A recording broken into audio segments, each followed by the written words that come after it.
my hat. Oh, you can't see me, but you could before I put my hat on.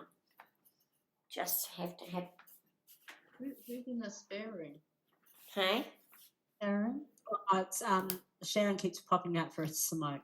you don't worry about Sharon. No, she'll be coming back in a minute. No, don't worry about Sharon.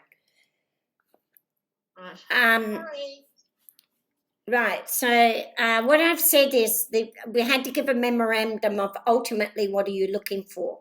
So I just said that ultimately that we do pray for a declaration that all United Nations non-binding law, all human rights law of 1993 S5 S2 KII that I told you about yesterday, all declarations, all international laws are accountable and subordinate to New Zealand domestic law with the Majesty as head of state. So I'm saying that none of their countries should have any power above what we create in our own country over us. We should be first. And then they come after that. All health acts, all New Zealand ordinary laws, they call them ordinary laws, meaning means that they can change it with the flick of the pen. It doesn't have any constitutional power. All ordinary laws, including the 1990 Bill of Rights Act, all pre-existing rights attached to S28 of the 1990 Bora, which they attached, all acts of the Waitangi Tribunal are accountable to the supreme law of the Bill of Rights 1688 under the protection of the present Majesty Queen Elizabeth II 1852 to 2022 and continued, and her successors already promulgated to be, yes, I can't do that, to be His Royal Highness Prince Charles and future Queen Camilla, and all attempts to remove or supersede the supreme law under God are illegal and void. Now this comes to their oath of office. When they swear the oath of office, they are supposed to prevent anyone coming in and trying to change those laws. That's what the oath of office means. Yeah. And it is the people, not them, it is the people, if they're not happy, that are to get together and decide if they don't want to have this Bill of Rights. And it is the people that should take that case through the courts of New Zealand. Nothing to do with Parliament. Nothing to do with the Waitangi Tribunal either. The Waitangi Tribunal has got no right when in 1865 their ancestors went to the court through a proper New Zealand court of law and declared themselves subject.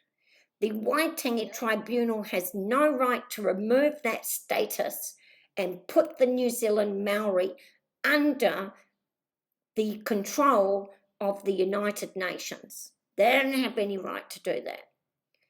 So if the New Zealand Maori want to do that, they've got to go through a court of law, a proper court of law, and relinquish their right. And they haven't done it, so as far as I'm concerned, it stands. So they are beholden to it. So then I've said, Yes.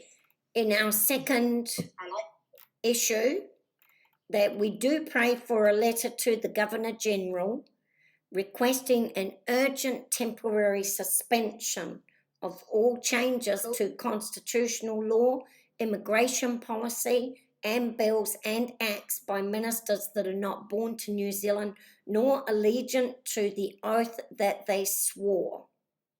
The New Zealand public pray for some time. I'm asking for some time to scrutinise through the courts and investigation into the actions of many foreign nationals in New Zealand Parliament that seem to be functioning against the best interests of the New Zealand public and against the constitutional agreements set by the ancient Aboriginals, New Zealanders used to be called Aboriginals, ancient Aboriginals of New Zealand, and Her Majesty Victoria, Queen of the United Kingdom of Great Britain and Ireland on the 14th of January 1840 and the 26th of September 1865.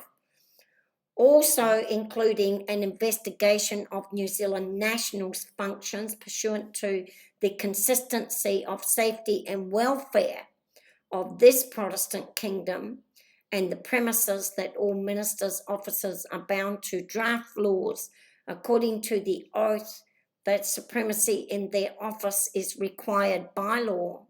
Strict scrutiny must be conducted to affirm that all ministers and officers are deemed to be functioning within the boundaries preserved to the people by William and Mary and their successors, so help me God.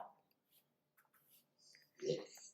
So all of that, if you look at if you know that 1688 Bill of Rights, as I do, as you know I do, Yes.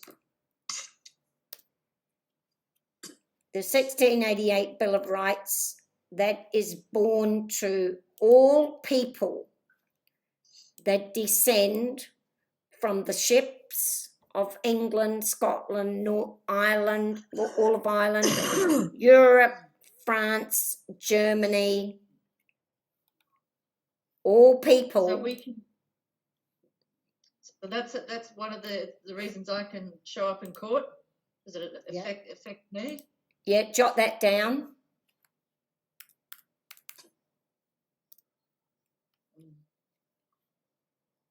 You know, one of the things that you can jot it down is because of your children and your connection to New Zealand by your children and your husband and all of that, you see. Yeah. Oh, why does it keep coming up this one? So, you know what, I mean business. I ain't pussyfooting around with those backyard freaking courtrooms that Sue Gray's got you all going to. You know, these human rights lawyers are deliberately steering you away from your power. From them.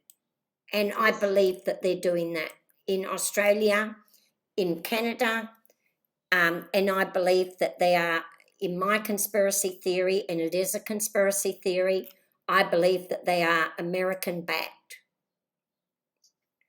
And so if you look here in frequent parliaments, it says here that we demand and insist on the premise, on all premises. So on all premises, so their parliament are sat on the premises of us.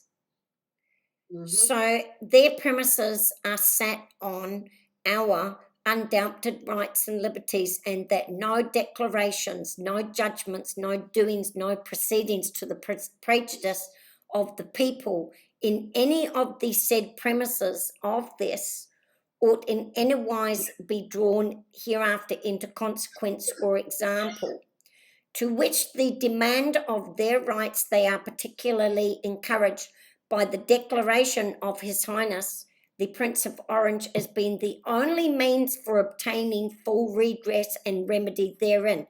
It says here that the only way that you can get these rights upheld by Parliament is if you get the declaration from the court who is acting on behalf of the majesties.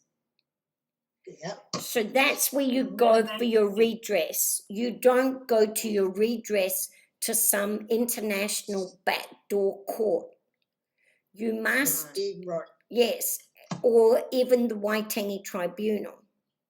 Indeed right. So this is the promise that was made by the majesties to us. Mhm. And all their premises, everything that they do, are based on not only New Zealand, but Australia, all our 14 Commonwealth countries, all our 14 Yep. Commonwealth, any country that has the Queen as head of state, they are bound to uphold these premises. Now, then it says when they go into Parliament, they must make an oath. Now, they don't have to actually swear allegiance to the Majesty, the Queen, although you should be looking sideways at them if they do refuse to. But Yeah. what they do have to do is make an oath, and that the oaths hereafter mentioned be taken by all persons of whom the oaths of allegiance and supremacy might be required by law instead of them, and that the said oaths of allegiance and so this here, I have to study this a bit more, but this here is saying that the promise comes from the Prince and Princess of Orange, but obviously they can't be here.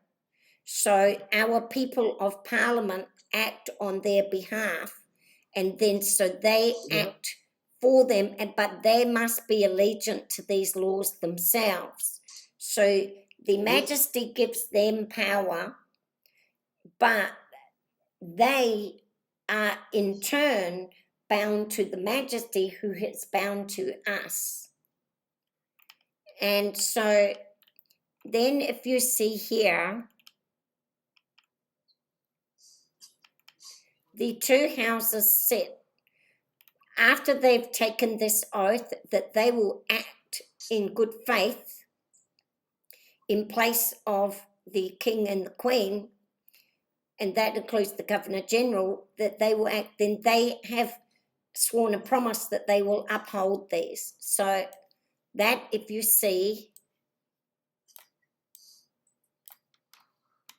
here, that there must be conducted to affirm that all ministers and officers are deemed to be functioning within the boundaries that were preserved to the people. And here, officers are bound to draft laws according to the oath that supremacy in their office is required by law. So they are required. You know, you all think that you have to follow laws, and you're all not thinking correctly. All your thinking is wrong.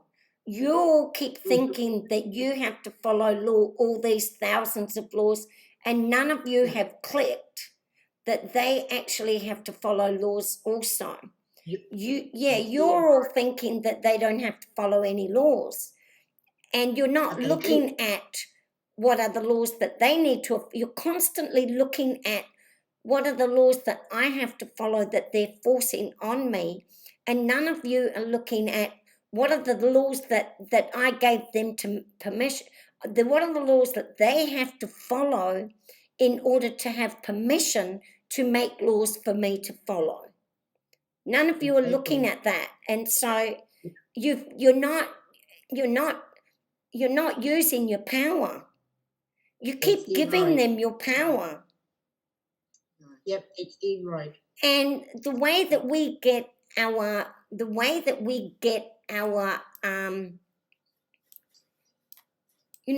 do they get power? Well, they've got all their power in Parliament, right?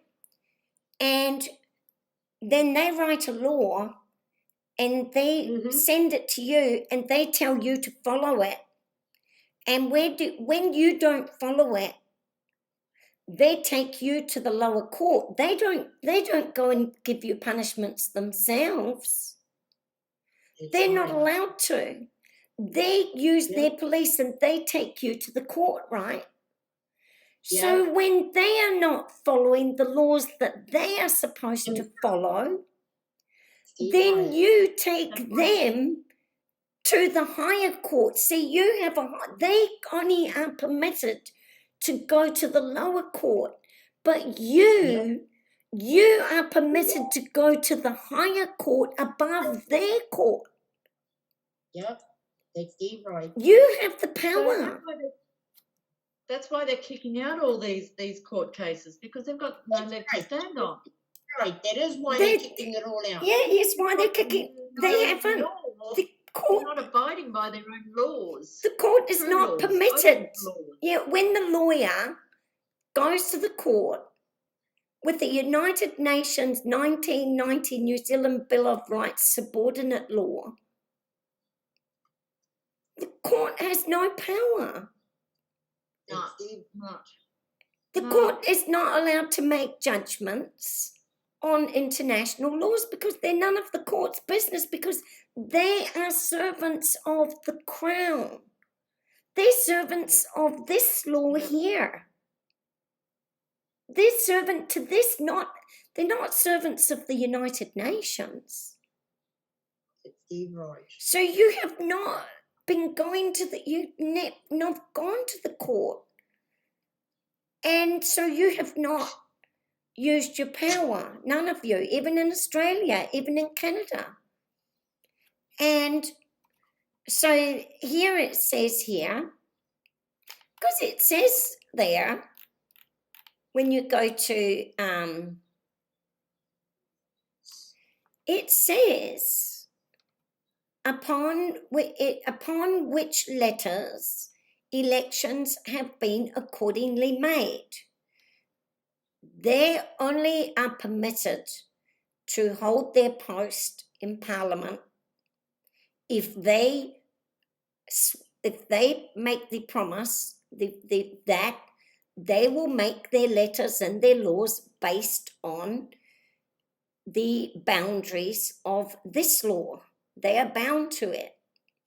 And if they don't do that, then you can go to the court down here, subjects' liberties to be allowed, where you go down here and you see what the Prince of Orange has said.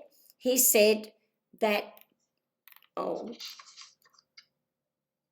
he said that the Prince and Princess, or Their Majesty the Queen presently, are the only means for obtaining redress when these rights have been violated by your parliamentarians.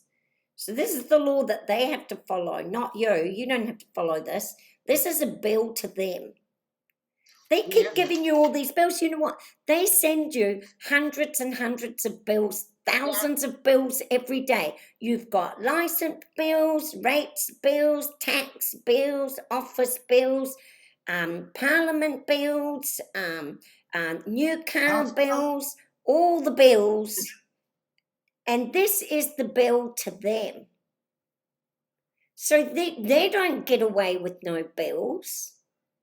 Exactly. Why do you think that you've all got bills and they haven't got? So this is the bill to them, and that the only means of getting this note, so when you don't pay your bills, they send you to the court. When they don't pay their bills to us, we send them to the court. Mm-hmm. You see? Yep. Yep. Dead right. Do you see how much power you have? Yeah. Are you feeling Pretty your much. power yet or not? Yep. I don't think you are. I am. It's radiating. When you really feel your power and you know your power, Yep. then they Dead will right. not be able to beat you, because your Mhm. power is the highest. And this is your bill that you gave to them. So I get all passionate about this.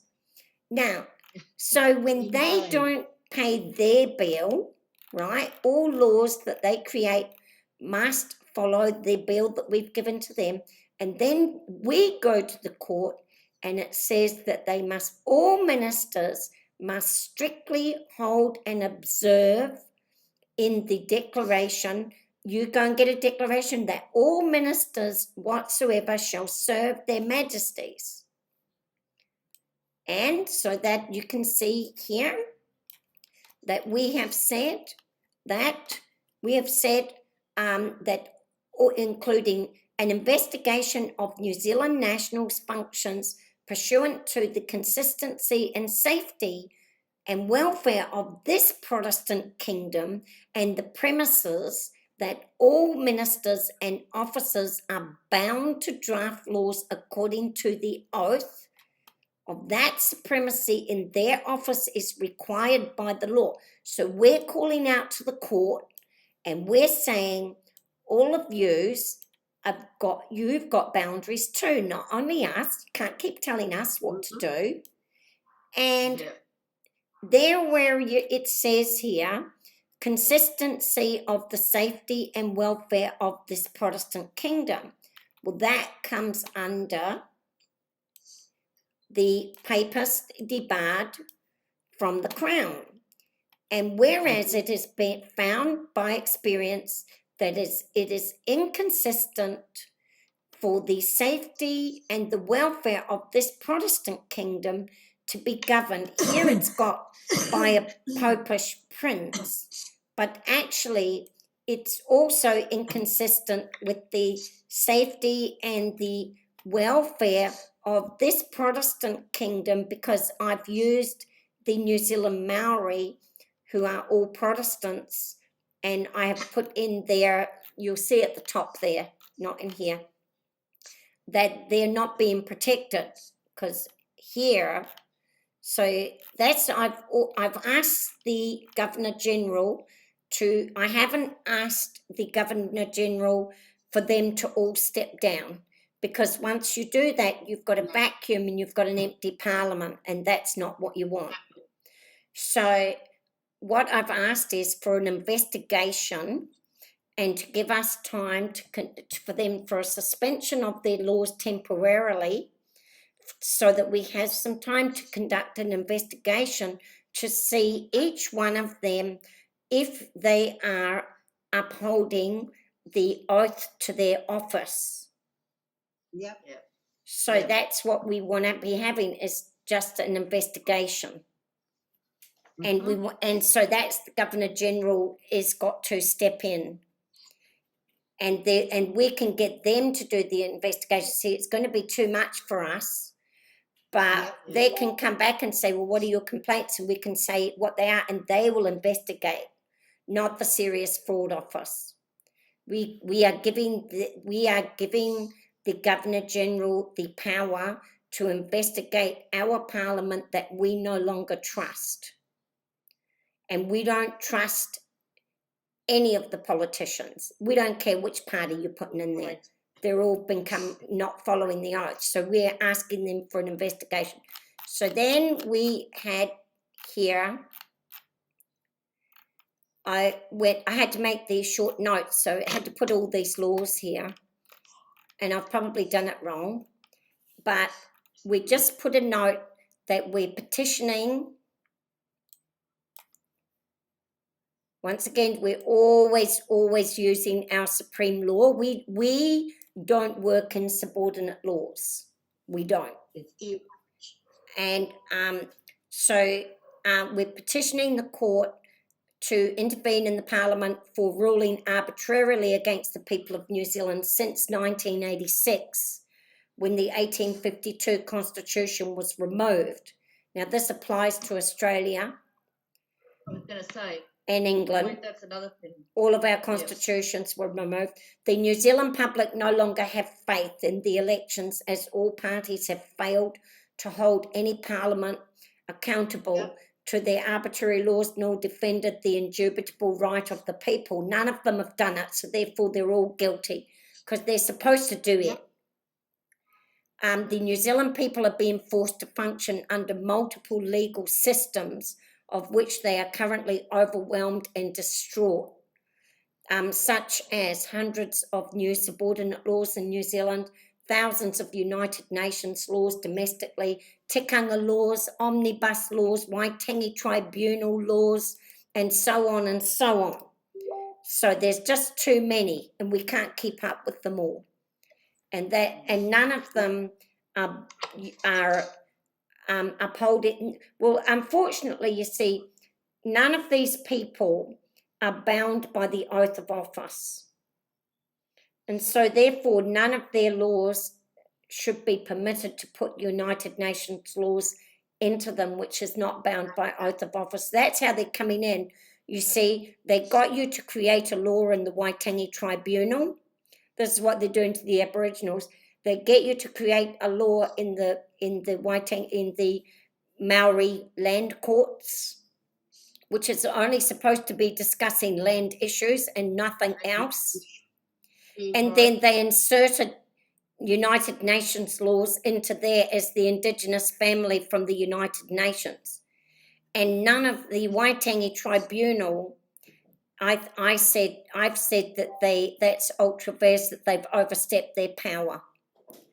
Because they... So you said they're doing this in Australia with the Aboriginal Yes. land. Yes, land courts as Canada. well? The only place they're not doing it is in America, because America set it all up, and then they bailed ship and wrote special laws for their Indians to protect their entire country, and exempted themselves. They detached them at the last minute and left us all in there. Sneaky freaking thing to do, to be honest. Yeah. So, our people are not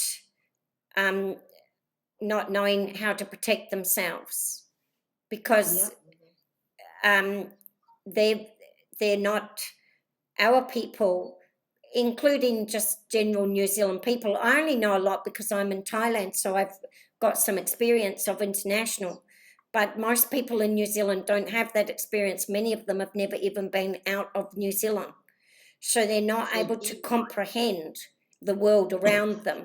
They're only able to comprehend their world in New Zealand. Yeah, she's still got her cold. The more you get, the better it is. Have a cup of hot water, Maxine.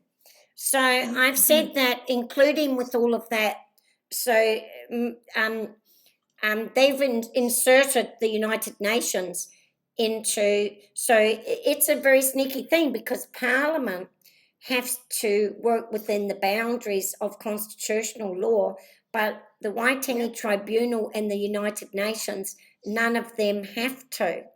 And so they're creating this whole system where they can side-skirt all of our, the bill that we send to them. They're side-skirting. This is no different from you avoiding paying your rates bill. It is no different. Evasion. Yeah, tax evasion. Well, this is their bill evasion, aren't they? They're law evading. Yep. So, are you still there? What's her name? Diane. Diane. All right, you're there. All right, everyone can go off for a minute, but if it's like a long time, if it's like a few minutes and you want to go, of course everyone can go and get a drink or turn off to move or everything. But if you're going to be gone for like a long time, then you have to go out. If you're going to be gone for half an hour, then you have to go out, because we don't know that you're listening or not. And we don't know if you've heard and if you're up to speed. Yep. Oh, sorry, I'm actually listening, but I just went to go and change. So I took my phone with me, but I took the recorder off because I don't want you guys seeing me. Oh, you would. Yeah, I had to delete it. And I'm still listening. I had to delete a whole video because someone had been changing in front of the camera, and her husband went mad and said, "Get that video down now." You know, I'm still listening, so I just thought best to turn the camera Yes, off. it so you is. can't see Yeah. anything. Okay, I'm with you. Okay. Oh, Oh, all right. So we've got a lot to do.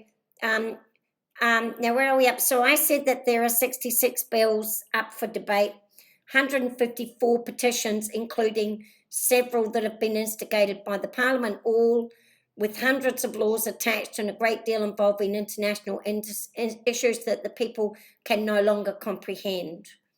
So several petitions to remove our indubitable rights by our parliamentarians and politicians, many not born to New Zealand. And then, of course, as I've said, the laws change daily at the flick of a pen, the epitome of arbitrary power causing public inability to function. in their daily life. So I'm saying we can't function under these conditions any longer. We simply can't. This is a call for help. We're not childish and having petty tantrums and saying, I'm going to kill myself if the Prime Minister doesn't step down. That ain't going to get you anywhere.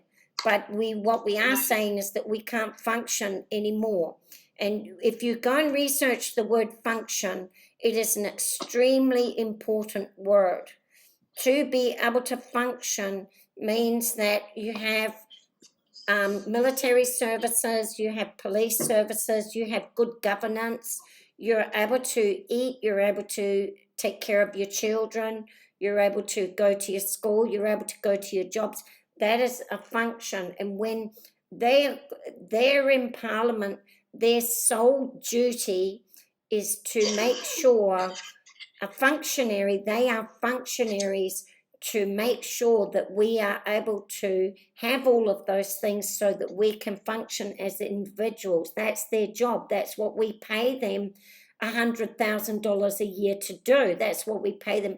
And when we are not able to function, and why are we not able to function? Because they are not able to act in their functionary capacity, then they are not doing their job. And so so we're not able to function anymore in our daily lives because they are so freaking useless. We pray.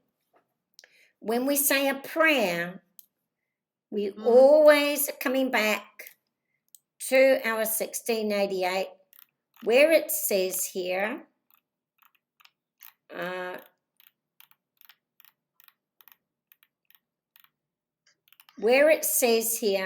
so help me God, so help me God.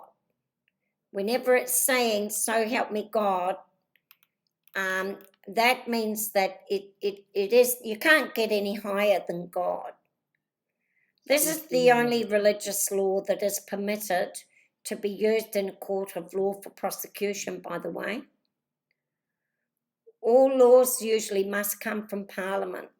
You cannot take the laws of the Torah or the Islamic Bible or even the King James Bible. You cannot take them into the court and fight your case using them.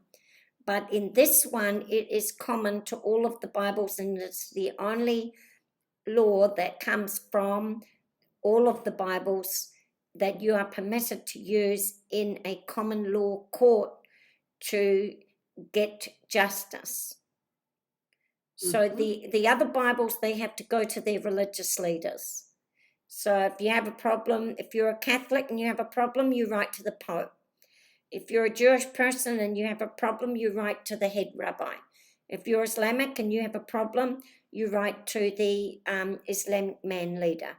If you're a Mormon and you have a problem, you write to Russell M. Nelson of the Mormon Church. And if you're a Protestant and you have a problem, you go to the common law court. And so this one is what is permitted for everyone to, anyone can use it, they can use it as well. As descendants, where have I put? Now here, where I put that they have to rule for the safety of the people, I've said as descendants of the native chiefs, Nene and Witi Hikaru and Wheat Parata and other chiefs who all themselves went to the court, and so I taken all my notice from them. We asked the court to uphold their wishes of 1865 for the people of New Zealand to be governed by their indubitable right. And this includes the acts and actions of the Waitangi Tribunal that infused United Nations laws through their Land and Settlement Acts, which is ultra vires, which means they overstep their power, and arbitrary to the New Zealand people. And I'm saying that pre-1840, the people under religious freedom and cultural freedom were decapitated, enslaved, and their lands forfeited arbitrarily by missionaries and customs. Therefore, it is inconsistent with the safety of all New Zealand people's indubitable rights of neutrality. So that comes under here. In fact, all your New Zealand Maori and all Aboriginal institutions should be forbidden. All of them are bound by this law too, and they all should be having an oath as well before they're allowed to take their posts. And this includes in Australia. So then it just also, that comes under, it is inconsistent with the safety and welfare of the Protestant people to be governed by a pope or any of those. And I'm saying that it is inconsistent for all of your natives to be governed by those people as well, because they have laws that are not consistent with your natural law. So that's why. So that is the memorandum sent. I'll turn that off. Wow. Cool. Well, Cool. well done. I'll stop.